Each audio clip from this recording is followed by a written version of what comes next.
Hi friends मो रजत पिला देखंतु ओपीएससी एएस जो पिला माने आगु को वैकेंसी आसी मते कमेंट माध्यम रे बहुत पिला कहले सर आपण गोटे काम करंतु जे डॉक्यूमेंट कोन कोन लागिवो आपण को अप्लाई बेले आपण वर्तमान कहूची यदि आपण फर्स्ट टाइम अप्लाई करिवे पिला माने बहुत पिला माने मन थे डॉक्यूमेंट कोन लागिवो एनओसी लागिवो कि नहीं जो माने जॉब करूसंती कास्ट सर्टिफिकेट कोन कोन दरकार एवं आपण एजुकेशनल डॉक्यूमेंट्स कोन कोन दरकार देखो एटी मेंशन करिछि पिला माने आपण पई रहिछि candidate who qualify written examination required to bring them hard copy of online application hard copy सहित ये सबू document original copy plus xerox मध्य आनिबे वेरिफिकेशन समय बुझिल एवं आपनको आउ गोटे कथा कहूची तो एठी जो ऑनलाइन आपण अप्लाई करिवे ना सेतबेले भी आपनको दरकार जेरॉक्स आपण स्कैनिंग करी ताकू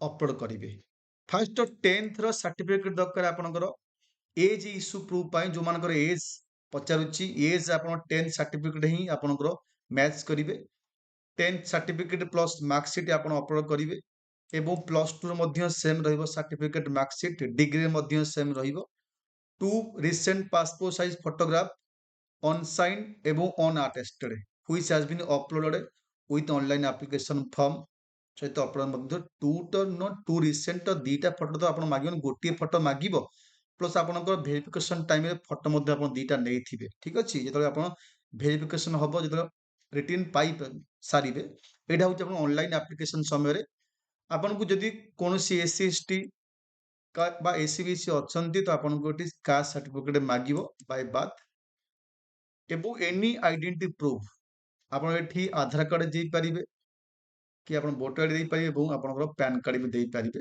ता सहित ओडिया पास सर्टिफिकेट बहुत पिला मोर सप्तम जाय ओडिया पढ़ंती अष्टम ठू इंग्लिश मीडियम हो जाए कार दशम जाए मध्य ओडिया रुहे एवं बहुत पिलांकर जमा रुहेनी केवल से माने हिंदी रखि थांती आपण कहि दउची जो मानकर अष्टम जाए थिला ओडिया 7th रे आपण देई परिबे सर्टिफिकेट पास सर्टिफिकेट नाही तो 10th रे देई परिबे ओडिया पास सर्टिफिकेट जो मानकर 10th रे ओडिया नाही आपण यदि गवर्नमेंट ऑफ ओडिशा तरफ एग्जाम देइसंती कोनसी एग्जाम से सर्टिफिकेट मध्य आपण अपलोड करि परिबे ड्यूरिंग ऑनलाइन एप्लिकेशन समय एवं पिला माने एनओसी आवश्यक नाही एबे जो एनओसी अछि ए एनओसी बर्तन उठी जाइछि एनओसी दरकार पड़िबोनी एबे ठारू कोनोसी पोस्ट पाई मन रख एवं जो माने एक्स्ट्रा स्पोर्ट्स करिसंती जदि आपण देई पारि आपनको मध्य किछिटा स्पोर्ट्स पर्सन पाई जो कोटा अछि से माने स्पोर्ट्स सर्टिफिकेट आपण मागिबो एवं पीएचडी कैंडिडेट जो माने physical handicap सेमान pi Madhya मागिबो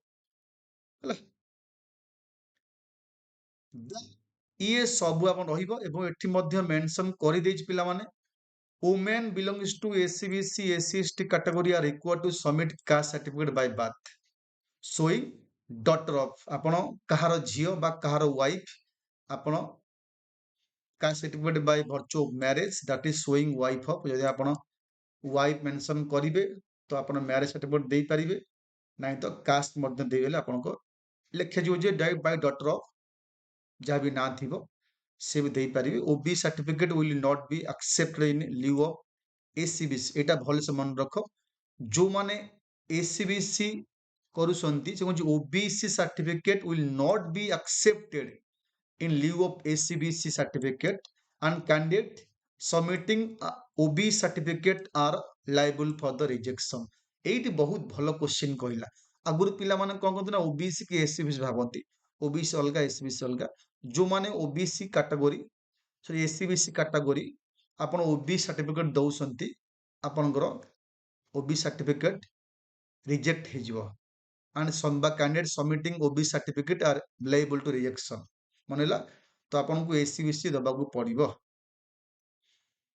community caste status once mentioned by the candidate shall not be changed जब अपन once mention कर देले कास्ट अपन चेंज हे पारिबो नाही ई सब मेंशन करिछि अपन ऑनलाइन एप्लीकेशन फॉर्म समय रे ई सब सर्टिफिकेट को जेरॉक्स करी बा स्कैनिंग करी अपलोड करिवे एवं मेन जतले अपन प्रीलिम सॉरी हमर एग्जाम पाई सारिबे डॉक्यूमेंट वेरिफिकेशन हबो ओरिजिनल सहित आप एप्लीकेशन फॉर्म एवं ये सबुर जेरॉक्स कॉपी आपन दरकार पड़िबो तणु ଭଲସେ ଯାହା ଆପ୍ଲାଏ କରିଥିବେ ନା ତାର ସେଟ୍ ରଖିବେ, ଯଦି ଆପଣ ପାଇବେ ଭେରିଫିକେସନ ଟାଇମରେ ଆପଣଙ୍କୁ ଆବଶ୍ୟକ ପଡ଼ିବ। ଗୋଟେ ବି କିଛି ମିସ୍ କରିବେ ନାହିଁ ଯାହା ବି ଆପଣ ଅପଲୋଡ କରିଥିବେ ଡ୍ୟୁରିଂ ଆପ୍ଲିକେସନ ଟାଇମ। ବୁଝିଲା?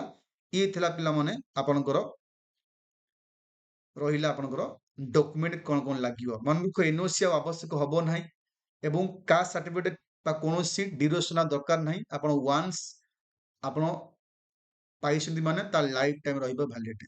ବୁଝିଲେ? ଇଏ ହଉଛି ଥିଲା କନସେପ୍ଟ। ବାକି ଯୋଉମାନେ ପିଲାମାନେ ଆପଣ ମାନେ ଚାହୁଁନ୍ତି କୋର୍ସ କରିବା ପାଇଁ ଆମର ଏଠି ଦେଖନ୍ତୁ ଷ୍ଟଡି ଆଇକ୍ୟୁ ତରଫରୁ ଗୋଟେ ନୂଆ ବ୍ୟାଚ୍ ମଧ୍ୟ ଆମେ ଷ୍ଟାର୍ଟ କରିଛୁ, ବିଦ୍ୟା ଫାଉଣ୍ଡେସନ ବ୍ୟାଚ୍ 2। ଦେଖନ୍ତୁ ବ୍ୟାଚ୍ 2 ନାଁ ଲେଖା ହେଇଛି। ଏଠି ପ୍ରାଇସ୍ ଡିସକାଉଣ୍ଟ କଟି ଆପଣଙ୍କ ଅଛି 2120 ଅଛି। ଆପଣ ଚାହିଁଲେ ମଧ୍ୟ ଡିସକାଉଣ୍ଟ ଆହୁରି ପାଇପାରିବେ। ବାଇ ନାଉ ଉପରେ କ୍ଲିକ୍ କରିବେ। କଲା ପରେ ଏଠି ଗୋଟେ ଆସିବ କୁପନ କୋଡ୍ ଆସିବ। କୁପନ ଲେଖା ହେଇଛି। ଏ କୁପନ କୋଡ୍ ଆପଣ RRLIVE ମନେ ହେଲା, RR ଲାଇକ୍ କରି ଆପ୍ଲାଏ ମାରିଲା ପରେ ଆପଣଙ୍କୁ ଆସିବ ମାତ୍ର 2000। ମନେ ହେଲା କୁପନ କୋଡ୍ ଆପଣ ଲେଖିବେ RRLIVE ବିଦ୍ୟା ଫାଉଣ୍ଡେସନ ବ୍ୟାଚ୍। ଉପରେ ସର୍ଚ୍ଚ ବଟନ ଆସିବ। ଲଗ୍ଇନ୍ କଲା ପରେ ଆପଣ ଆପ୍ଲିକେସନ ଷ୍ଟଡି ଆଇକ୍ୟୁ ଆଇଏସ୍ ନାଇଁ ତ ଆପଣ ୱେବସାଇଟ୍ ମଧ୍ୟ ଯାଇପାରିବେ। ଲଗ୍ଇନ୍ କଲା ପରେ ଏଇ ଏକ୍ସପ୍ଲୋର ଆଇଆଇକ୍ୟୁ ରେ ଆପଣ ସର୍ଚ୍ଚ କରିବେ ବିଦ୍ୟା ଫାଉଣ୍ଡେସନ ବ୍ୟାଚ୍ 2 OPCS ପାଇଁ। ଏଠି ଆପଣ ଯୋଉ ଅଛି ବାଇ ନାଉ ଉପରେ କ୍ଲିକ୍ କଲା ପରେ ଗୋଟେ କୁପନ କୋଡ୍ ମାଗିବ। ସେଠି କୁପନ କୋଡ୍ ଆପଣ RRLIVE ଏଇ RR ଲାଇଭ୍ କରି ଆପଣ ଆପ୍ଲାଏ କଲା ପରେ କୁପନରେ ମାତ୍ର 2000 ଆସିବ। ଆଜି ଅଫର ଅଛି ଲାଷ୍ଟ ଡେଟ୍। ଦେଖନ୍ତୁ ଏଠି ଅଫର ସରିଯାଏ କଥା 30 ଏପ୍ରିଲ ଥିଲା।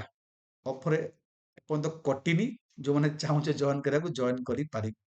ଫାଉଣ୍ଡେସନ ବ୍ୟାଚ୍ ରହିଛି ଏବଂ ଭ୍ୟାଲିଡ୍ ରହିଛି ପିଲାମାନେ 12 ମାସ ପାଇଁ ରହିଛି ଭ୍ୟାଲିଡ୍। ଠିକ ଅଛି? ଓ ଯୋଉମାନେ ଚାହୁଁଛେ ସେଇ ନମ୍ବରରେ ମଧ୍ୟ ମୋତେ କଲ୍ କରିପାରିବେ। ଯୋଉ ନମ୍ବର ରୋଲିଂ ହଉଛି ସେଥିରେ ଆପଣ କଲ୍ କରି ମଧ୍ୟ ବୁଝିପାରିବେ।